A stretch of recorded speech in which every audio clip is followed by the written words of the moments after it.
Hey there. In today's video, I'm going to share with you the differences between the Vive Pro and the Vive Pro 2 and what are some things that you need to know that are important if you're thinking about buying each of these. So primarily this is going to be the big difference. The screen is OLED for the Pro, but for the HTC Vive Pro 2 you are going to find that it's LCD, so in that regard the Pro 2 is better. Also, the resolution, you got it really high for the Pro 2, as you can see, like 2448 here, comparing to 1440 for the Vive Pro. Even in this regard, the Pro 2 is better, so that's good. Now, even when we are going to look further, you have better refresh rate, also better field of view. The audio is a tie in a way.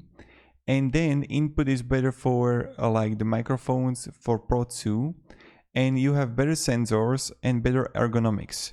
So these are just the important things that you need to know. Now, with the Vive Pro, you are going to find native stream VR. It lacks audio bass. Also, it got better optics than OG Vive if you're thinking about OG Vive 2. Now, here with the Vive Pro 2, important thing to know is that you need a Vive console to work. So it can have some software issues. It got great audio, then also not that great lenses. And the last thing is that important thing if you want to buy the Vive Pro 2 is that if you don't turn the headset off from the link box when you don't use it, the screens will burn and be damaged permanently. So just be aware of it. I just wanted to make this quick specs comparison for you, and I hope it was beneficial and you gain a little bit of knowledge with this video. Have a great day and goodbye.